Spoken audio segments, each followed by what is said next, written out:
کشف میری دوست کی کزن تھی جو کہ اسکول کی چھٹیاں گزارنے میرے دوست کے گھر آئی تھی۔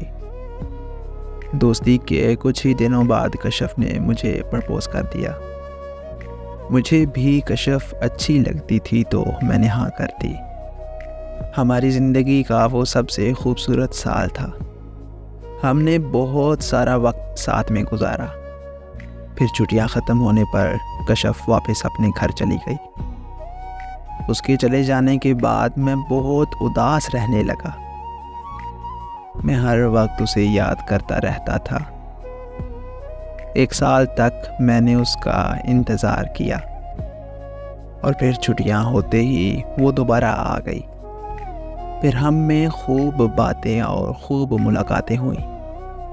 جب اس نے مجھے پہلی بار گلے لگایا تو اس کی خوشبو میری روح میں سما گئی۔ وہ خوشبو میں آج بھی اپنی روح میں محسوس کرتا ہوں۔ 2009 سے 2011 تک کا سلسلہ ایسے ہی چلا۔ میں اس کے آنے کا ہر سال بڑی شدت سے انتظار کرتا تھا اور ہر سال میرے پیار کی شدت بھی بڑھ جاتی تھی۔ لیکن جب کشف 2012 میں چھٹیاں گزارنے آئی تو وہ بدل چکی تھی۔ اس نے مجھے دیکھتے ہی نظریں پھیر لیں اور مجھ سے بات تک نہیں کی، اور اگلے ہی دن وہ واپس اپنے گھر چلی گئی۔ تو میں نے اپنے دوست سے پوچھا کہ کشف کو کیا ہوا ہے۔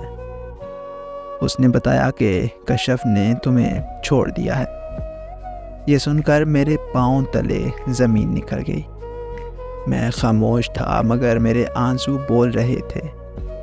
چھوڑنے کی وجہ پوچھی تو دوست نے بتایا کہ کشف کے مطابق تم اس کے قابل نہیں ہو۔ میں روتا رہا، تڑپتا رہا، مگر وہ جا چکی تھی۔ اس سے رابطے کا کوئی ذریعہ بھی نہیں تھا۔ وہ کبھی دوبارہ چھٹیاں گزار کے نہیں آئی، لیکن میں اس کا ہر سال انتظار کرتا تھا۔ اور پھر 4 سال بعد 2016 میں وہ مجھے فیس بک پر مل گئی۔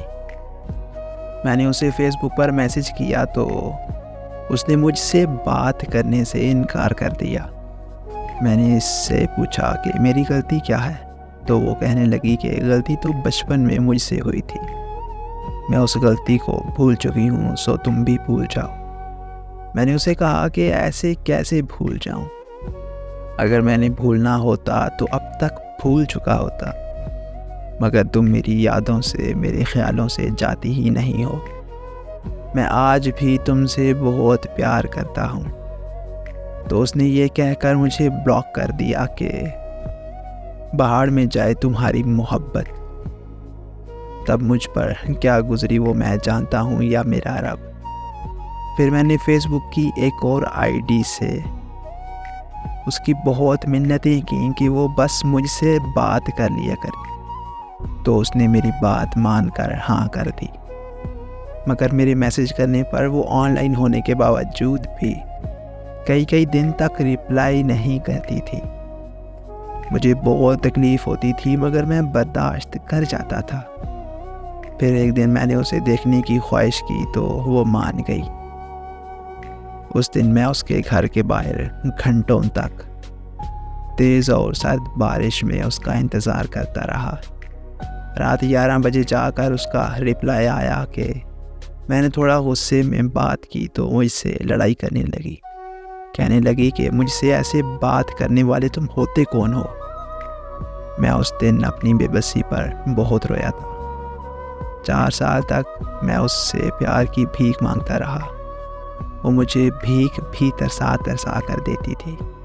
میں نے 2019 میں اس سے پوچھا کہ وہ ایسا کیوں کر رہی ہے؟ آخر وہ میری کیوں نہیں ہو سکتی؟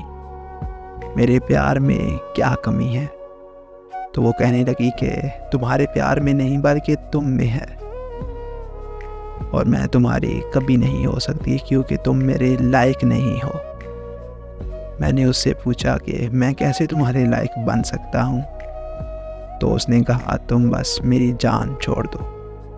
میں اس سے بہت کچھ کہنا چاہتا تھا مگر بس اتنا ہی کہہ پایا کہ لو آج سے تمہارا پیچھا چھوڑ دیا۔